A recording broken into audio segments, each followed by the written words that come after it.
পাখির জন্য একটু জায়গা থাকলে প্রকৃতি বাঁচে, এই অনুভূতিটাই যেন জীবন্ত হয়ে উঠেছে এই দৃশ্যে। গাছের ডালে ডালে ঝুলছে মাটির কলস, মই বেয়ে উপরে উঠছেন নাহিদুজ্জামান, কোথাও হাত বাড়িয়ে সাবধানে বেঁধে দিচ্ছেন আরেকটি কলস। চারপাশে সবুজ খোলা আকাশ, আর সেই সবুজের মাঝেই তৈরি হচ্ছে ছোট ছোট আশ্রয়।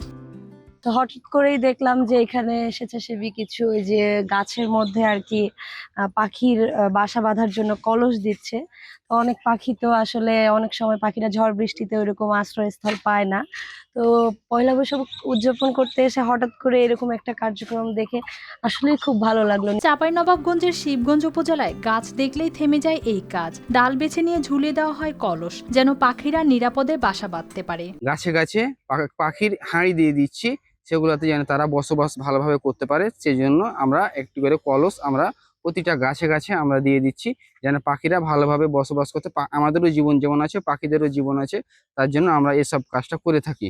একটা দুইটা নয়, এভাবে গাছের পর গাছে বসানো হয়েছে অসংখ্য কলস। রাস্তার পাশ, মাঠের ধারে, অফিস চত্বর, যেখানে গাছ আছে সেখানেই তৈরি হচ্ছে নতুন আশ্রয়।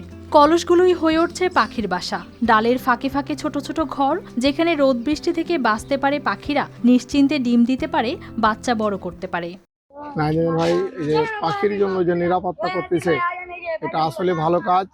পাখির ডিমগুলা নষ্ট হয়ে তো পাখি কোনো নিরাপত্তা ছিল না, এখন বর্তমানে এই পাখিগুলা এখানে নিরাপত্তা পাবে। তারপরেও আমি এটা চেষ্টা করব যেন কোনো ছেলে মেয়ে না ভাঙে বা না নষ্ট করে। ধীরে ধীরে বদলে যাচ্ছে পরিবেশ। গাছগুলো আর শুধু গাছ নয়, এগুলো এখন পাখির নিরাপদ ঠিকানা। এখানে গাছে গাছে পাখির বানছে, খুব আমাকে ভালো লাগছে। আমরা এটা দেখার জন্য, কলস দেখার জন্য আমরা এসেছি মালা দূর থেকে। নিঃশব্দ এই কাজটাই যেন বলে দেয়, প্রকৃতিকে রক্ষা করতে বড় কিছু লাগে না, দরকার শুধু একটু যত্ন আর ইচ্ছা। News desk, RTV।